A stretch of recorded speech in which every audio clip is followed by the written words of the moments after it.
Assalamu alaikum, liebe Kinder. Willkommen zum 8. Tag von unserem Ramadan-Kurs. Heute werden wir wieder eine kleine Geschichte zusammenlesen. Als erstes stelle ich euch die Frage, und zwar, wieso sollte man schon im früheren Alter anfangen, die Salah verrichten, also Namas lesen? Schreibt euch oder merkt euch die Antwort und ich werde es am Ende des Videos sagen. In dieser Geschichte geht es um den wichtigsten Handel von einem Muslim. Allah hat Muhammad sallallahu alaihi wasallam eine Reise machen lassen, indem ihn den wichtigsten Handel gegeben hat. Das ist aber für jetzt ein Geheimnis und ich werde es euch am Ende der Geschichte verraten.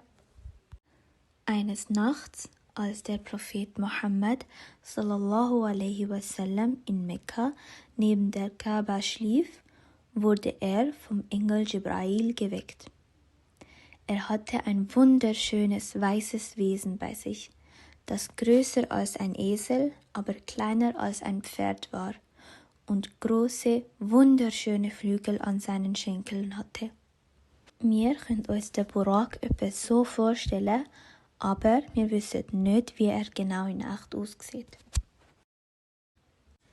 Diese Nacht ist bekannt als Isra wal Miraj oder die Nacht von Miraj. In dieser Nacht machte der Prophet Muhammad sallallahu alaihi wasallam die wundersamste und denkwürdigste Reise, die je ein Mensch gemacht hat. Der Prophet Muhammad sallallahu alaihi wasallam bestieg den Burak, der sich so schnell wie das Licht bewegte.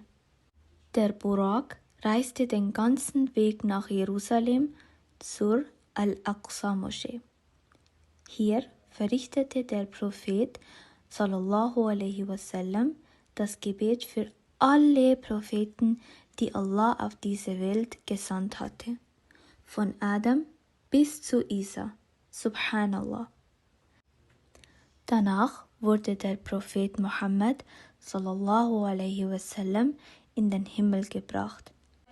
Am Himmel angekommen, begegnete er Adam a.s. am ersten Tor. Dann reiste der Prophet Muhammad sallallahu alaihi wasallam durch 7 Himmel, einen nach dem anderen. Das wäre jetzt der erste Teil der Geschichte und morgen inshallah werden wir den zweiten Teil durchnehmen. Und auch dann werde ich euch das Geheimnis inshallah verraten. Assalamu alaikum.